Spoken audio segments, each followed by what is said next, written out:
എല്ലാവർക്കും നമസ്കാരം. ഇന്നത്തെ ക്ലാസ്സിലേക്ക് എല്ലാവർക്കും സ്വാഗതം. 4ാം ക്ലാസ്സിലെ EVS ആക്ടിവിറ്റീസ് ആണ് ഇന്ന് ചെയ്യാൻ പോകുന്നത്.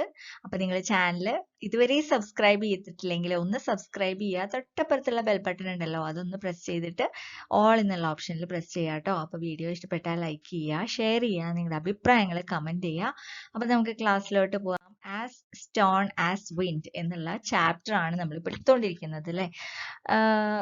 ചേഞ്ചിങ് സ്റ്റേറ്റ് എന്താണെന്ന് നോക്കാം. Take some water in a vessel and heat it. കുറച്ച് വെള്ളം ഒരു പാത്രത്തിൽ എടുക്കുക, എന്നിട്ട് അത് ചൂടാക്കുക. Don't you see water vapour rising. ചൂടാക്കുമ്പോൾ എന്ത് സംഭവിക്കും? വാട്ടർ വേപ്പർ ഇങ്ങനെ ഉയർന്നുകൊണ്ടിരിക്കും അല്ലെ.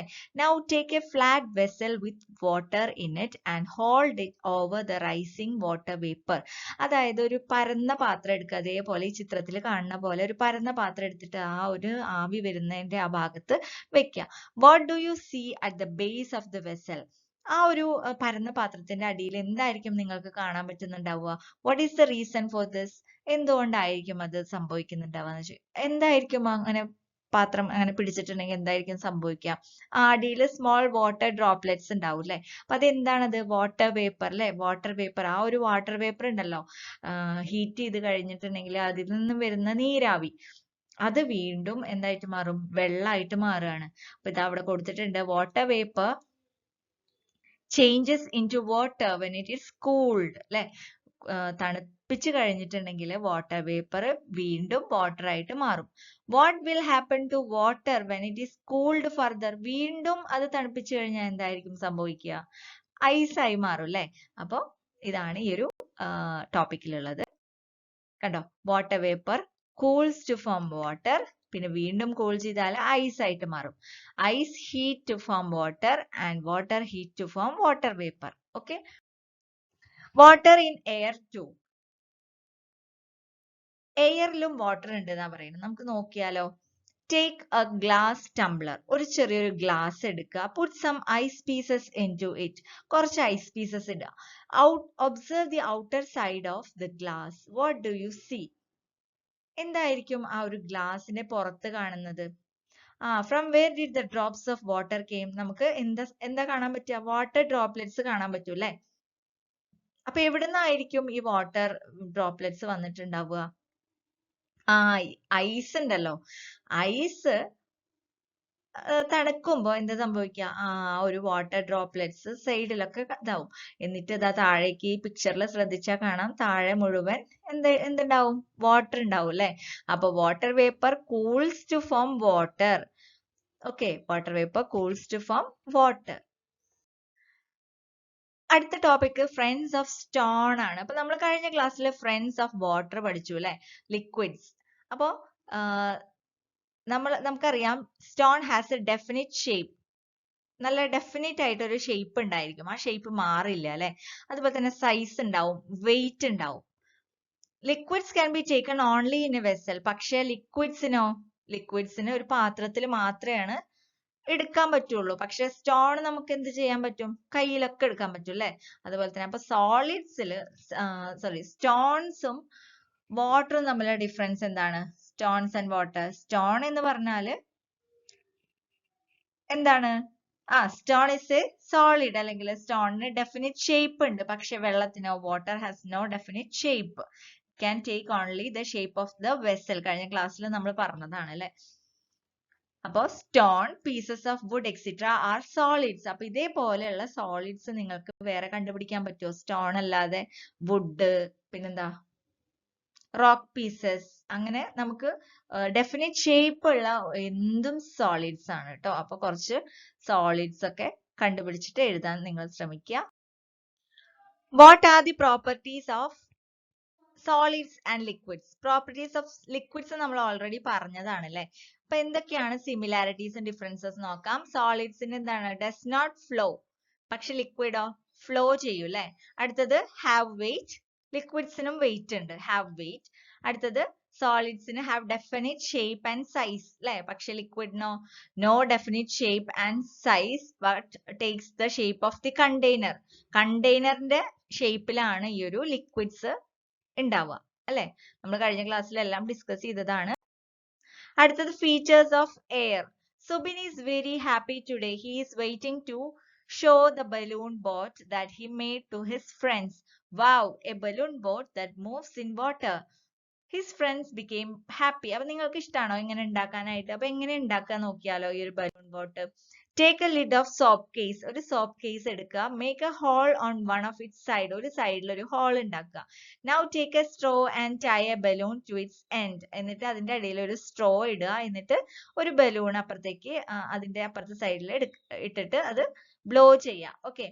Take the other end of the straw out through the soap case hole as shown in the picture. Now blow air. ആ balloon വീർപ്പിക്കുക. Press the mouth of the balloon with fingers. Do not let air to go out. Air കടക്കാത്ത വിധം അത് പൊത്തിപ്പിടിക്കുക. Air പുറത്തു പോകാത്ത വിധം അത് പൊത്തിപ്പിടിക്കുക. Place the soap case in a flat container with water. Immerse the tip of the straw in water and slowly release the fingers. പതുക്കെ fingers release ചെയ്തിട്ടുണ്ടെങ്കിൽ എന്ത് കാണാൻ പറ്റും? The balloon boat leaping ahead.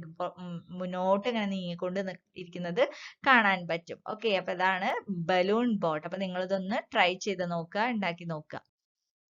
I shall show you another trick. അടുത്ത ഒരു trick ആണ് എന്താണ്? Balloon boat വെച്ചിട്ടുള്ള ബലൂൺ റോക്കറ്റ് ആണ്. നേരത്തെ നമ്മൾ ഉണ്ടാക്കിയത് ബലൂൺ ബോട്ട് ആണ്. അടുത്തത് ബലൂൺ റോക്കറ്റ്. അപ്പൊ അതെങ്ങനെ ഉണ്ടാക്കുക? Pass a long thread through a straw piece. അതായത് ഒരു വലിയ നൂല് ഒരു സ്ട്രോ പീസിന്റെ ഉള്ളിലൂടെ ഇടുക. Tie both ends of the thread tightly to two poles as shown in the picture. ആ പിക്ചറിൽ കാണുന്ന പോലെ രണ്ട് സൈഡിലും നൂല് കൊണ്ട് കെട്ടുക. Blow air into the big balloon and fix its middle part to the straw using a cello tape. എന്നിട്ട് ബലൂൺ വീർപ്പിച്ചതിന് ശേഷം നടുവില് fix middle part the straw ഒരു സെല്ലോ ടേപ്പ് വെച്ചിട്ട് നടുഭാഗം ഒന്ന് ഒട്ടിക്കുക. Bring the balloon to the lower end of the thread and release it. Balloon താഴത്തെ ഭാഗത്തേക്ക് ആ ത്രെഡിന്റെ താഴത്തെ ഭാഗത്തേക്ക് വെച്ചിട്ട് അത് വിട്ടു നോക്കുക, അതായത് റിലീസ് ചെയ്യാം. അപ്പൊ ഏത് ഡയറക്ഷനിലാണ് അത് പോകുന്നത് നിങ്ങളോട് നോക്കാനാണ് പറഞ്ഞിട്ടുള്ളത്. ഓക്കെ, അപ്പൊ നിങ്ങള് ബലൂൺ ബോട്ടും ബലൂൺ റോക്കറ്റും ഉണ്ടാക്കിയിട്ട് അത് എന്താണ് സംഭവിച്ചിട്ടുള്ളത് എന്ന് ഇവിടെ എഴുതാനാണ് പറഞ്ഞിട്ടുള്ളത്. അടുത്ത ഒരു എക്സ്പെരിമെന്റ് എന്ന് പറഞ്ഞത് ഹു ഈസ് ഹൈഡിങ് ഹിയർ. ആരോ ഇവിടെ ഒളിച്ചിരിക്കുന്നത്. അപ്പൊ അതാ നമുക്ക് ആരാ നോക്കിയാലോ. Take 2 glass tumblers. 2 glass tumblers എടുക്കണം. Pack paper bits up to half of each Tumblr.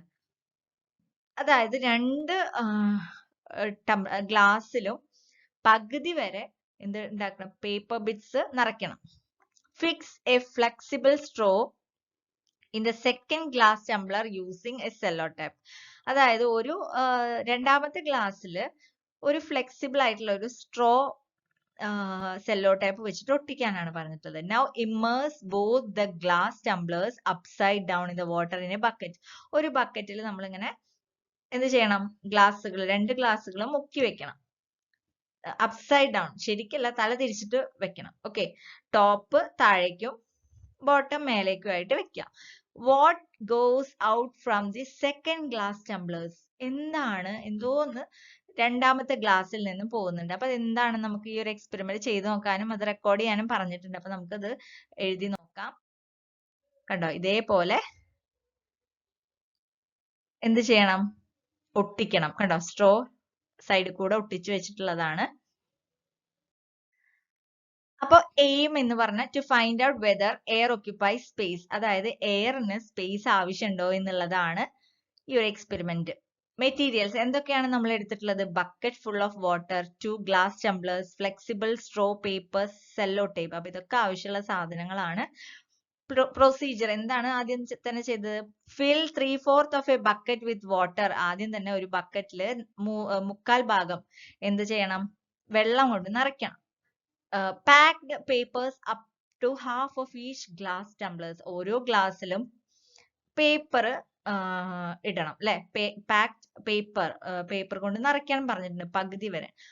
Flexible straw was fixed to the second glass tumbler in such a way that the shorter part of the straw is inside the glass tumbler. അതായത് ഒരു flexible straw, നമ്മൾ juice ഒക്കെ കുടിക്കുന്ന straw ഉണ്ടല്ലോ, അപ്പൊ ആ straw എന്താണ്? Shorter, അതായത് നമ്മൾ ആ കുടിക്കുന്ന ഭാഗം ഗ്ലാസ് ടംബ്ലറിന്റെ അകത്തും ബാക്കിയുള്ള ഭാഗം പുറത്തുമായിട്ട് അങ്ങനെ വെക്കണം. Both the tumblers were immersed upside down to the water in the bucket. അത് ആ ബക്കറ്റിലേക്ക് നമ്മൾ തല കീഴായിട്ടാണ് ഈ ഗ്ലാസ്സുകൾ വെക്കുന്നത്. ഗ്ലാസ് വെക്കുമ്പോൾ നമ്മൾ എന്താ ശ്രദ്ധിക്കേണ്ടത്? ആ ഒരു സ്ട്രോ ഉണ്ടല്ലോ, സ്ട്രോയുടെ ചെറിയ ഭാഗം ഗ്ലാസിന്റെ ഉള്ളിലും വലിയ ഭാഗം പിക്ചർ കണ്ടാൽ നിങ്ങൾക്ക് മനസ്സിലാവും. അപ്പൊ അതേപോലെ വെക്കണം. അപ്പൊ എന്താണ് നമുക്ക് കണ്ടുപിടിക്കാൻ പറ്റിയത്? While immersing the 2 glass tumblers into the water, more force had to be applied on the glass tumbler without straw attached to it. അതായത് സ്ട്രോ ഇല്ലാത്ത ഗ്ലാസ് നമ്മൾ അത് ബക്കറ്റിലേക്ക് വെക്കുമ്പോൾ കൂടുതൽ നമ്മൾ ഒന്ന് ബലം പിടിക്കേണ്ടി വരും. നിങ്ങൾ ചെയ്ത് നോക്കിയാൽ നിങ്ങൾക്കറിയാം, കുറച്ചൊരു ബലം പിടിക്കേണ്ടി വരും. Only a little water enters the glass tumbler. അതായത് കുറച്ച് വെള്ളം മാത്രമേ ആ ഗ്ലാസ് ടംബ്ലറിലേക്ക് കയറുള്ളൂ. Air bubbles could be seen passing through the straw in the other glass tumbler. പക്ഷെ മറ്റേ ഗ്ലാസ് ടംബ്ലറിലോ നമ്മൾ സ്ട്രോ വെച്ചിട്ടുള്ള കാരണം ആ സ്ട്രോയിലൂടെ എയർ പുറത്തേക്ക് പോകും. അതുകൊണ്ട് തന്നെ hence more water entered that glass tumbler. അതായത് കൂടുതൽ വെള്ളം ആ ഗ്ലാസ് ടംബ്ലറിലേക്ക് കയറും. When the paper in the first glass tumbler was taken out, ആദ്യം നമ്മൾ വെച്ചിട്ടുള്ള ഗ്ലാസ് ടംബ്ലർ ഉണ്ടല്ലോ, അത് നനഞ്ഞിട്ടുണ്ടാവില്ല. It is not wet. Paper in the second glass tumbler was wet. രണ്ടാമത്തെ പേപ്പറിലുള്ള ഗ്ലാസ്സിലുള്ള പേപ്പർ ഉണ്ടല്ലോ, അത് നന്നായിട്ട് നനഞ്ഞിട്ടുണ്ടാവും. അപ്പൊ അതിൽ നിന്നും എന്താണ് നമുക്ക് മനസ്സിലായത്? എയർ ഒക്യുപ്പൈസ് സ്പേസ് അല്ലെ, എയർ ഒക്യുപ്പൈസ് സ്പേസ്. അപ്പൊ അതാണ് ഇൻഫറൻസ് എഴുതേണ്ടത്. ഓക്കെ, അപ്പോൾ ഈ ഒരു എക്സ്പെരിമെന്റ് എല്ലാവരും ചെയ്ത് നോക്കുക. ഇത് നിങ്ങളുടെ നോട്ടിലേക്ക് എഴുതിയെടുക്കുക, ഈ ഒരു എക്സ്പെരിമെന്റിന്റെ കുറിപ്പ്. ഓക്കെ, അപ്പൊ ഇത്രയേ ഉള്ളൂ ഇന്നത്തെ ക്ലാസ്. എല്ലാവർക്കും ക്ലാസ് മനസ്സിലായിട്ടുണ്ടാവും വിചാരിക്കുന്നു. അപ്പൊ സബ്സ്ക്രൈബ് ചെയ്യാത്തവരെ ഒന്ന് സബ്സ്ക്രൈബ് ചെയ്തിട്ട് സപ്പോർട്ട് ചെയ്യുക. തൊട്ടപ്പുറത്തുള്ള സബ്സ്ക്രൈബ് ചെയ്ത് കഴിഞ്ഞതിന് ശേഷം ഇതേപോലെ ഒരു ബെൽ ബട്ടൺ വരും, അത് പ്രസ് ചെയ്തിട്ട് ഓൾ എന്നുള്ള ഓപ്ഷനിൽ പ്രസ് ചെയ്യുക കേട്ടോ. അപ്പോൾ എല്ലാവരും വീഡിയോക്ക് ലൈക്ക് ചെയ്യുക, അതുപോലെ തന്നെ നിങ്ങളുടെ അഭിപ്രായങ്ങൾ കമന്റ് ചെയ്യുക. അപ്പൊ ഇനി അടുത്ത ക്ലാസ്സിൽ കാണാം. Thank you for watching.